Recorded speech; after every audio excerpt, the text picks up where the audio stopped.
Efésios 4, a partir do versículo 1, diz o seguinte: por isso eu, que estou preso porque sirvo o Senhor Jesus Cristo, peço a vocês que vivam de uma maneira que esteja de acordo com o que Deus quis quando chamou vocês.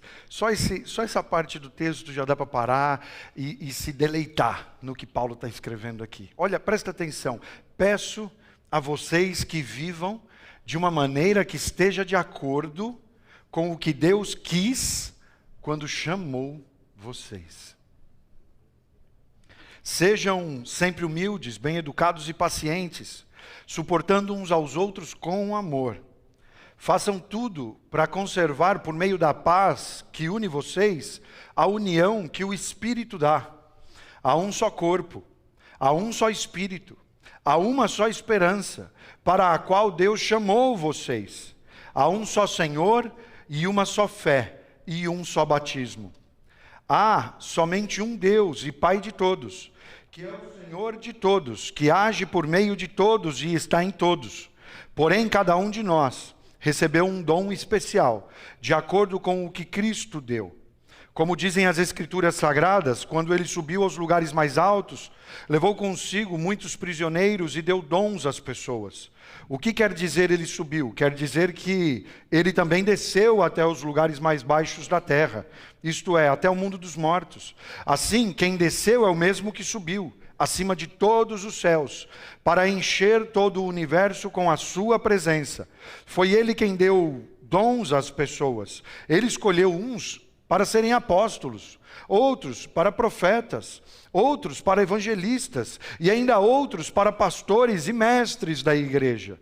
Ele fez isso para preparar o povo de Deus para o serviço cristão, a fim de construir o corpo de Cristo. Desse modo, todos nós chegaremos a ser um na nossa fé e no nosso conhecimento do Filho de Deus. Assim, seremos pessoas maduras e alcançaremos a altura espiritual de Cristo. Então, não seremos mais como crianças, arrastados pelas ondas e empurrados por qualquer vento de ensinamentos de pessoas falsas.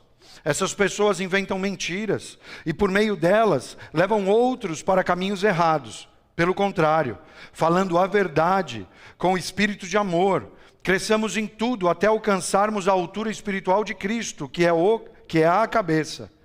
É Ele quem faz com que o corpo todo fique bem ajustado e todas as partes fiquem ligadas entre si por meio da união de todas elas. E assim, cada parte funciona bem e o corpo todo cresce e se desenvolve por meio do amor. Amém. Até aí. A gente está sendo extremamente desafiado ao estudar essa carta de Efésios. Nós já vimos que na primeira metade da carta de Efésios, ou seja, se nós temos 6 capítulos aí, até o capítulo 3, nós vemos Paulo contando a história do Evangelho, que chega ao seu ponto mais alto em Jesus e na criação justamente da igreja. No capítulo 1, nós vemos como toda a Trindade se envolve na salvação do homem. Você lembra quando a gente falou do primeiro capítulo, dos presentes que nós recebemos de cada uma das pessoas da Trindade? Que em Deus nós tínhamos eleição, nós tínhamos adoção, nós tínhamos aceitação em Cristo.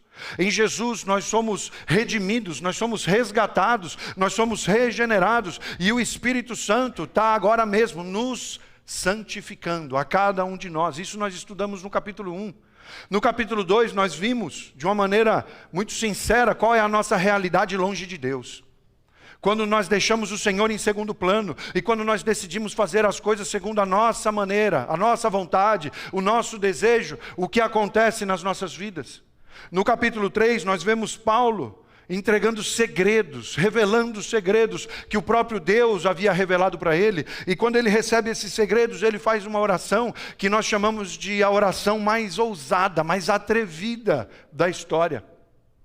Só que aí até esse capítulo 3 ele está contando história. Ele está falando daquilo que foi mostrado, daquilo que foi entregue, daquilo que foi revelado, daquilo que vem para transformar a minha vida e a sua vida. Mas aí chega essa segunda metade, os capítulos 4, 5 e 6, e nós vemos a conexão desde o princípio, quando a gente vê a expressão por isso. Ele começa já dizendo por isso. E aqui ele deixa claro como a narrativa do Evangelho deve afetar cada parte das nossas vidas. Ou seja, ele está perguntando, tá, você já recebeu a teoria, você já tem a informação, você já recebeu a revelação, agora o que você vai fazer? Isso que você tem recebido, isso que você tem entendido, isso que tem sido revelado para você e que já está te fazendo viver oportunidades que você, quem sabe, nunca teve antes na tua vida. Isso que está abrindo os teus olhos e está te apresentando a possibilidade de viver uma nova realidade, um novo tempo, uma nova estação na tua vida. Mas quando chega o capítulo 4, ele está falando, e aí, o que você vai fazer? Qual que é a tua resposta a tudo isso? Porque isso precisa afetar cada parte das nossas vidas. Não tem como separar, para isso aqui serve, para isso aqui tudo bem, eu não tenho problema em receber isso e aplicar na minha vida, mas isso aqui eu não sei se eu quero mudar. Isso aqui, poxa, é um negocinho que eu gosto de fazer, há tantos anos eu já faço, eu não sei se eu quero que isso mude, eu não sei se eu quero que o Espírito Santo entre aqui nessa parte da minha vida, porque eu sei que isso aí nem deveria estar aí, mas eu já me acostumei, eu até passei a gostar. Eu sei que isso aqui não está me ajudando, não está cooperando, mas eu me acostumei a ter isso na minha vida. Eu quero te dizer que o Evangelho, quando ele chega, e Paulo deixa muito claro isso quando ele diz que o Evangelho é poder de Deus para a transformação de todo aquele que crê. Eu quero te dizer que ele não vai te pedir licença, ele vai chegar e ele vai levar transformação para a tua vida, para a tua casa, para os teus relacionamentos, e não tem como você escolher o que você quer e o que você não quer. Ou você troca a roupa toda, ou você vai viver de remendos. E quanta gente andando por aí, pegando somente aquilo que ele entende, aquilo que ele aceita do Evangelho, cortando aquele pedaço, pegando a sua roupa velha e colocando um belo de um remendo na sua roupa velha. Quando o Senhor não te chamou para viver desse jeito. O Evangelho precisa afetar a tua vida pessoal, ele precisa afetar a maneira como você trata os teus vizinhos, ele precisa afetar as comunidades que você participa, ele precisa levar vida e conserto para o ambiente da tua família. Quantos familiares que já não se falam, quanta gente que já não se suporta, não quer se olhar, não quer ouvir a voz do outro, mas o Evangelho te leva a esse lugar onde isso muda. No capítulo 1 nós vimos como ele começa com um poema inicial onde ele adora a Deus por tudo o que ele fez através de Jesus. Vimos como a Trindade trabalha para a salvação dos homens. Como eu já disse, no capítulo 2, vemos a situação do homem longe de Deus. No capítulo 3, ele vem novamente falando de tudo aquilo que estava sendo revelado. Mas agora no capítulo 4, ele está te olhando e te falando, e aí? E aí, o que você vai fazer com tudo isso? Vai continuar entrando por um ouvido e saindo pelo outro a cada domingo? Ou você vai reagir àquilo que o Senhor está te falando? Porque no capítulo 4 ele começa com uma mudança de abordagem, surge um desafio para que a gente responda à narrativa do Evangelho na maneira como nós vivemos nossas vidas no dia a dia, na maneira como a gente fala, na maneira como a gente anda, na maneira como a gente responde, na maneira como a gente interage com o mundo onde o Senhor nos colocou. O que você vai fazer? É a minha pergunta para você hoje nessa mensagem. O que nós vamos fazer? Olha o que o texto está dizendo, o que Deus quis quando Ele te chamou, quando Ele te redimiu, quando Ele te escolheu, quando Ele te santificou, quando Ele te salvou. O que Deus quis com tudo isso? Porque é o que Ele está falando aqui já desde o versículo 1. Por isso eu que estou preso, porque sirvo o Senhor Jesus Cristo, peço a vocês que vivam de uma maneira que esteja de acordo com o que Deus quis quando chamou vocês. Ele não está falando em momento nenhum aqui para que você viva a tua vontade, teu plano, teu sonho, teu desejo, teu plano de carreira. Ele está falando para que você viva de acordo com o que Deus quis quando chamou vocês. E isso é uma loucura nos nossos dias, porque para muita gente hoje a gente fala aquilo que o Senhor está colocando dentro do nosso coração e muita gente acha que é loucura. Muita gente falando assim, você perdeu a cabeça. Olha por onde você quer ir, olha o que você está querendo fazer. Porque ele está falando aqui da vida diária da igreja. Né? A gente explica muito isso, e hoje eu tive um tempo de vida incrível, mais uma vez. A gente tem experimentado coisas tão maravilhosas, e o tempo de mesa hoje foi no Japão. Né? A gente estava começando o dia, a pessoa estava terminando o dia, e a gente estava falando justamente do que é ser igreja, do que é ser essa família, né? Porque a gente está falando dessa igreja, que é essa grande família composta por todo tipo de pessoas. E foi lindo hoje o que aconteceu, porque no tempo de mesa você ouve tudo o que as pessoas têm para te falar, né? E quando a gente começou a falar disso, que o Senhor nos chama para viver em amor e distribuir o que for para todo mundo, e amar, e cuidar, e responder de maneira bem, boa, e o texto aqui está falando inclusive disso. E um deles me olhou e falou assim: Antônio, beleza, mas fala sério, não dá, né? Tem gente que não dá para amar. Tem gente que a gente não consegue, tem gente que não tem como, né? Não tem como. E é lindo porque as respostas, né? Quando você vai para a mesa, você vê que muitas das respostas estão ali no testemunho que a gente está vivendo, entre nós. Entre nós. Né? E a gente explicou o que era ser corpo. Porque ele está falando aqui de que nós somos diferentes. E da riqueza que nós temos em ser diferentes. Né? E independente das diferenças que podem existir, o que o texto está me falando aqui, né, o que ele enfatiza, é que nós precisamos ser um. E durante um momento aqui desse texto, essa palavra um é a palavra-chave.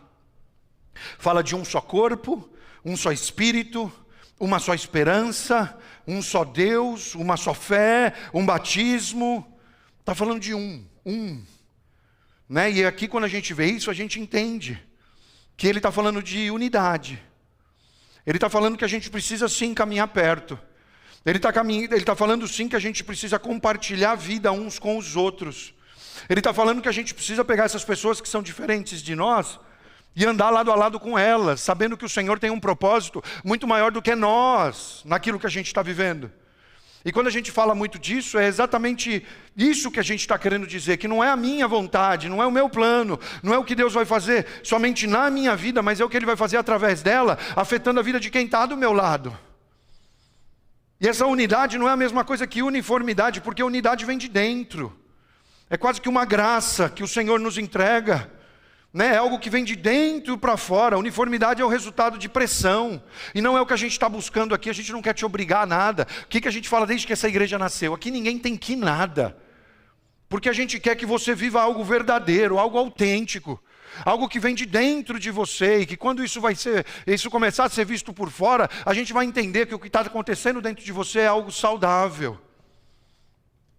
A gente não está querendo obrigar, a gente não está querendo aqui implantar formas, métodos, para que as pessoas possam se transformar em réplicas de outros líderes, de pessoas. Você não está aqui para seguir um homem, você não está aqui para seguir uma liderança, você não está aqui para seguir um método. Você está aqui para viver a vida que Deus tem para você e que Ele te criou para você viver, para que o nome dEle seja glorificado através daquilo que você está fazendo, do que você está vivendo, do que você está experimentando.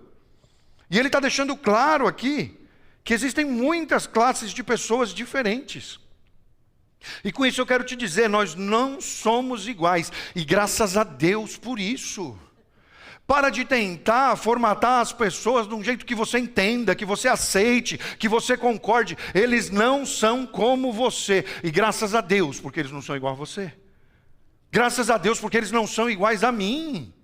O mundo seria muito chato se todo mundo fosse igual a mim. Só você. O que eu quero dizer é que a gente não é igual e a gente não precisa ser. É gostoso ver as diferenças. Tem que maneirar às vezes, né, quando você provoca demais quem é diferente de você. Como eu gosto de provocar quem está do meu lado ali, a Érica que está mais pertinho de mim. E às vezes ela fala, mas por que você gosta tanto de fazer isso? Porque eu gosto. Eu gosto de ver tua reação, italiana, sangue quente, tudo já joga para o alto, grita. Né? A reação é sempre muito intensa. E eu gosto. Às vezes o dia está parado demais, eu vou lá dar só uma cutucadinha, já explode. A gente não é igual e a gente não precisa ser. A gente não precisa pensar igual, a gente não reage igual, a gente não tem gosto igual. Tem gente que gosta de cachorro, tem gente que não gosta. Né? Não leva cachorro sem pedir. Foi a última vez que eu fiz, tá? A última vez que eu fiz. Eu repeti isso algumas vezes na minha vida, mas eu não vou mais fazer. Nós não somos iguais e nós não precisamos ser. E a Bíblia está me falando aqui de 5 ministérios e todos são usados, né? E habilitados pelo Espírito Santo, usando cada um em seus talentos e paixões para servir e para amar uns aos outros, e assim edificar a igreja. A igreja. Aquilo que o Senhor te entregou é precioso. Aquilo que Ele está trabalhando em você, que Ele está habilitando em você, é precioso, para que você possa servir e amar aos outros. Aqueles que Ele colocou perto de você, aqueles que Ele confiou a você, aqueles que Ele está te dando a oportunidade para que você impacte a vida dessas pessoas. E assim a igreja seja edificada. E assim seremos pessoas maduras, como o texto está dizendo aqui. E alcançaremos a altura espiritual de Cristo. É isso que nós estamos buscando. Esse é o desejo de Deus para nós. Mas como que isso vai acontecer? De que forma isso pode se dar nas nossas vidas? Através desse entendimento, dessa atividade plural. Quer dizer, nós não vamos fazer todos a mesma coisa, do mesmo jeito. Não espera que isso aconteça. Ele está dizendo aqui, foi Ele quem deu dons às pessoas. Ele escolheu alguns para serem apóstolos, outros para serem profetas, outros para serem evangelistas e ainda outros para pastores e mestres da igreja.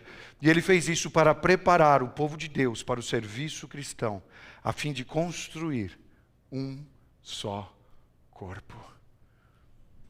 Mesmo nas nossas diferenças, mesmo nesse serviço plural, Paulo está dizendo que nós somos diferentes, mas que a gente precisa entender que nós fomos criados não para sermos eu, mas sim para que nós fôssemos nós.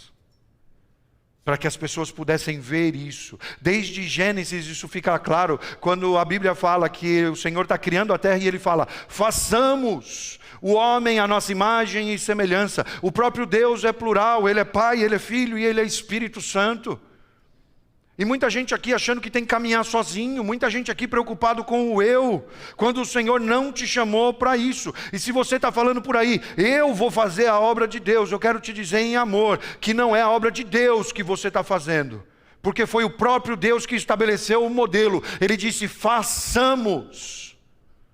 Não tem ninguém aqui fazendo nada sozinho. Mesmo porque os lugares de milagres que a gente tem vivido, de salvação, de transformação, tem sido mesas onde nós nos sentamos com amigos, com irmãos, e ali nós temos recebido do Senhor aquilo que Ele quer que nós façamos. O plural, criando algo à sua imagem e semelhança, não pode criar algo singular, algo individual. Por isso, mais uma vez, eu insisto aqui com vocês, não caminhe sozinho. Não continue dizendo que o problema é teu. Não continue dizendo que ninguém tem nada com isso, porque o Senhor não te chamou para caminhar desse jeito. Jonathan Edwards, ele argumenta que Deus não nos criou para obter o amor e a alegria do relacionamento, porque isso Ele já tinha. Na Trindade, o que Ele quis fazer foi compartilhar aquilo que Ele já tinha. Compartilhar essa alegria de podermos caminhar lado a lado. Por isso Ele não nos chama para andarmos sozinhos. O próprio Agostinho, ele escreveu na sua grande obra, On the Trinity, que nossa capacidade de amar outras pessoas é apenas uma imagem do amor interno da Trindade que nós fomos chamados e criados para refletir. Quando você caminha lado a lado com os teus irmãos, quando você caminha em família, você está refletindo a imagem daquele que te criou. Você está caminhando de acordo com o plano dele para a tua vida.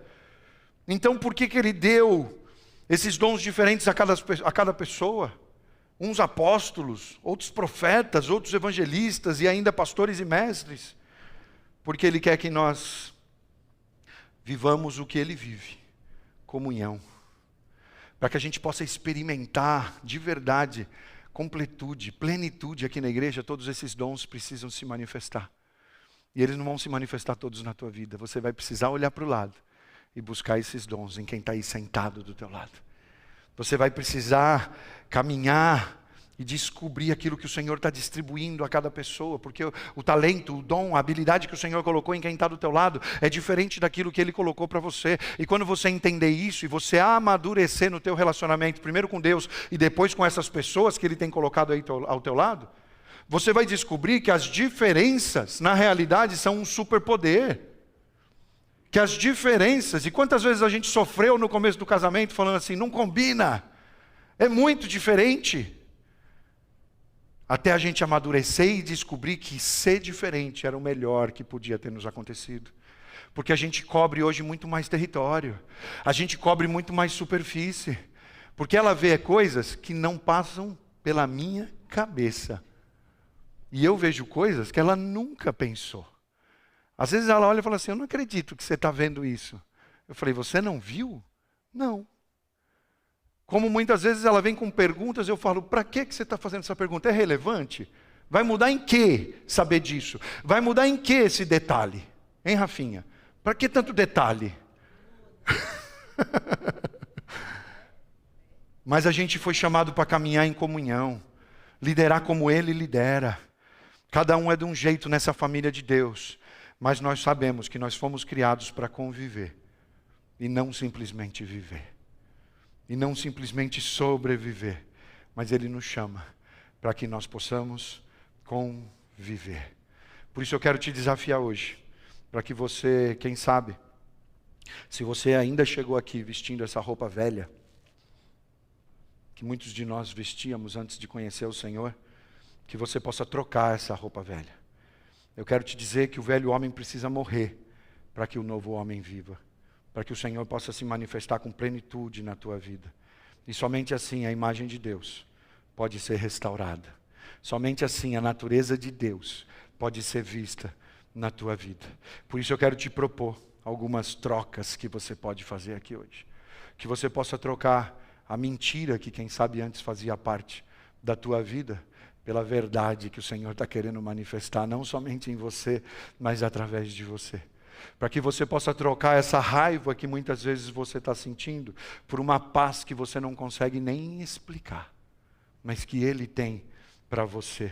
Que você possa, de repente, sair desse lugar que muitas vezes você vivia frutos de roubo, e que você possa entrar nesse lugar de generosidade. E é interessante porque a palavra roubo muitas vezes parece pesada, mas é a Bíblia quem me fala que muitas vezes a gente rouba, que muitas vezes a gente engana, que muitas vezes a gente tenta conseguir atalhos, mas que Ele possa hoje trazer essa generosidade de uma maneira intensa para a tua vida. Que você possa sair, quem sabe, desse lugar de fofoca, para que você comece a ser uma das pessoas que mais animem aos demais que estão à tua volta. Isso é um sonho. Já pensou você estar numa comunidade, numa família, em que não existe fofoca? Nem mesmo aquela que você começa dizendo assim, vou te contar para que a gente possa orar pela pessoa. Porque eu sei que não é isso. Não é para orar. Que a gente possa sair desse lugar de fofoca e que a gente passe a animar uns aos outros. Que das nossas conversas e das nossas mesas, as pessoas levantem animadas, felizes, dispostas a enfrentar situações que quem sabe elas não queriam viver, mas que elas possam entender que naquele lugar vai vir confrontação, mas vai vir crescimento, vai vir desenvolvimento, vai vir fortalecimento. Que você possa sair desse lugar de vingança e que você possa viver o perdão verdadeiro na tua vida, na tua casa, e que você possa ser alcançado por todos os benefícios do perdão na tua vida hoje, na tua casa, nas tuas gerações futuras, que você possa experimentar isso de verdade, que você possa trocar, quem sabe, a promiscuidade que muitas vezes você experimentou por domínio próprio, sabendo dizer não para aquilo que não deve estar na tua vida, para aquilo que está gerando morte, para aquilo que está condenando o futuro e a vida que Deus te prometeu. Ele não voltou atrás, Ele não se arrependeu, Ele não mudou de ideia. A vida que Ele te prometeu continua estando ao teu alcance, mas você precisa fechar determinadas portas na tua vida. Existem determinadas práticas que não podem mais permanecer na tua vida. Que você possa viver esse domínio próprio hoje. Quem sabe, terminando e finalizando esse tempo de bebedeiras, onde ninguém ganha nada com isso. Nem você que justifica isso como sendo um momento para você relaxar, para você descontrair, para você aproveitar com amigos. E que você possa começar a experimentar a influência do Espírito Santo de Deus, o único que pode gerar a verdadeira alegria no teu coração e trazer o propósito verdadeiro para o qual você foi criado para viver. Quantos de nós tentamos buscar essa satisfação em outros lugares? Mas o Senhor nos diz hoje que somente nele nós vamos encontrar tudo isso. Por isso, mais uma vez eu te pergunto, e aí? O que você vai fazer com aquilo que o Senhor está te entregando? Porque o corpo cresce, e aqui a gente está falando de um corpo, igreja é corpo, essa é uma das analogias. O corpo cresce quando os membros crescem, e eles somente vão crescer quando eles caminham uns com os outros, e eles se alimentam da palavra de Deus. Quero te dizer que a tua resistência em caminhar em comunhão me afeta. A tua resistência em andar sozinho e falar que tudo é problema teu, afeta o crescimento dessa igreja. Por isso eu quero te dizer que você precisa se abrir para esse momento. Você precisa entender de uma vez por todas que nós precisamos uns dos outros. Essa é a visão de Paulo para a igreja. Que ela deve demonstrar amor, unidade, diversidade e maturidade. E isso deve ser sempre de uma forma crescente. Que a gente se aprofunde mais, que a gente cresça mais, que a gente se fortaleça mais em tudo aquilo que o Senhor tem derramado sobre nós. Tem sido muito bom. O que nós estamos vivendo já é algo maravilhoso. Mas eu quero te dizer, aqui hoje, olhando nos teus olhos, tem muito mais da parte de Deus, para cada um de nós. E consequentemente, para a nossa igreja, para esse corpo saudável que se desenvolve aqui nesse lugar. Amém?